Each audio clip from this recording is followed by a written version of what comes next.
परमिला देवी, साथ में रिंकू झा एक सोहर सुना रहल छियै। पहिला प्रश्न सीता ठानला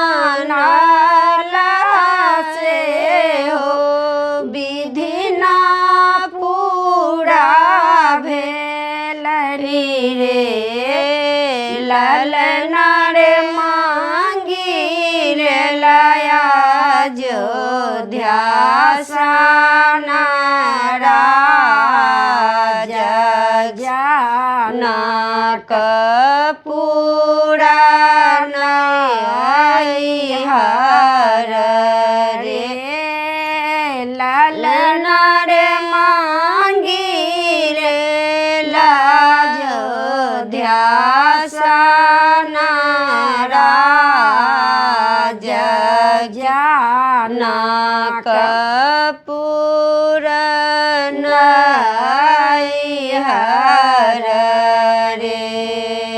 दोसरा प्रश्न सीता ठानला से हो विधि ना पूरा भेलै रे, ललना रे मांगी लेलनि कौशल्या सन सासु ससुर राजा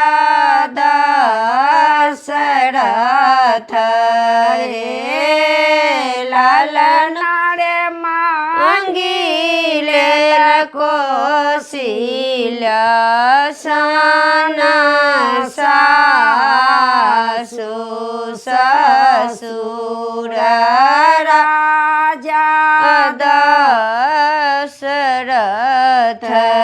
रे।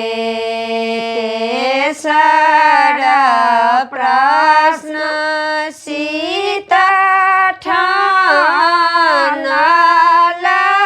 से हो विधि ना पूरा भेलनि रे, ललना रे मांगी लेलनि रामचंद्र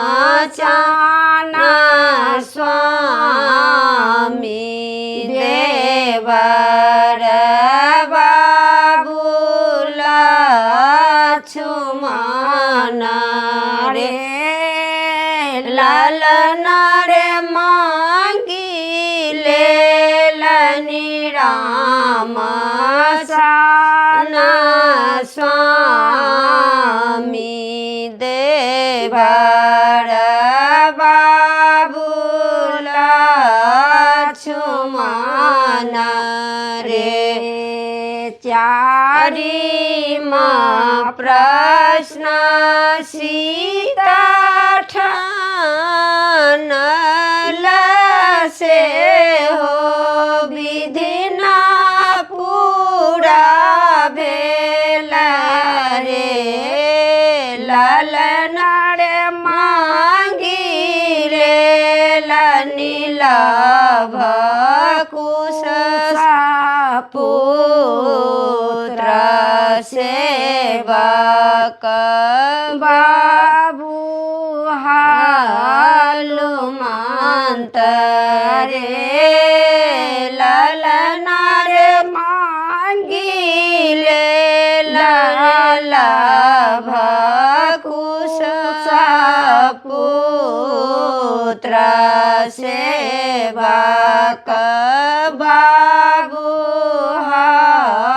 हनुमंत रे।